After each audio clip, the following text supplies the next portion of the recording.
here in Kfar Shiloach, also known as Kfar Shiloach, a very special day today.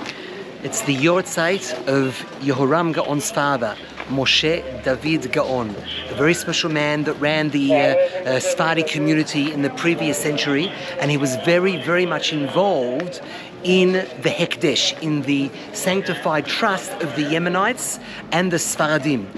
He helped manage it, and he saw what was going on because of the pogroms and the riots. As everyone knows, unfortunately, the British did not quell the riots and the pogroms of the 20s and the 30s. In fact, in August of 1938, it was the British, instead of stopping and arresting the Arab rioters, they actually told the Jews to leave for a short period. They were the refugees until they could go back to the homes. They never came back to the homes. Everything was taken over, destroyed, rampaged. The Beit Knesset was literally desecrated.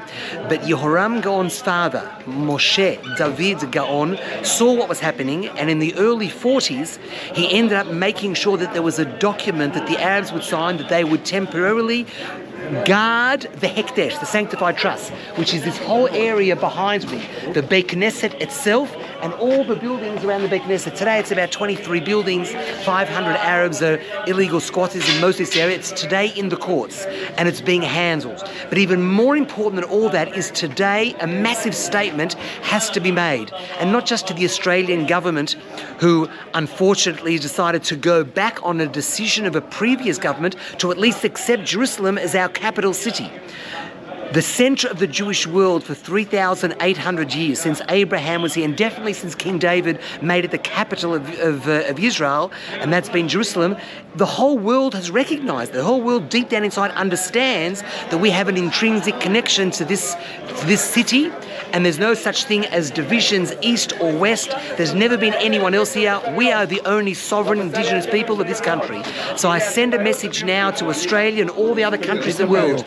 You can make any decisions you like. You can declare anything you like. But understand that Jerusalem is the united and eternal capital of the Jewish people. There is no east and west. And we look forward to the day that the Australian government will wake up and understand what deep connections we have to this country, and places like the Shiloach, which is in the heart of what the Australian government and other countries may call East Jerusalem. We today have gone back. We are no longer refugees, but the indigenous people have come back to Kfar Shiloach. So I'm going into the Beit Knesset. We're going to see Yehoram Gaon and the rest of the group that is there in the Beit Knesset for the Yortzeit of his father, who helped ensure that the Hekdesh, the sanctified trust, will stay in our hands. And we're going to restore that Beit Knesset, and I call on Jews around the world to do whatever is necessary to help rebuild the Beit Knesset and continue adding Jewish life here to the heart of Yerushalayim, the capital of Am Yisrael.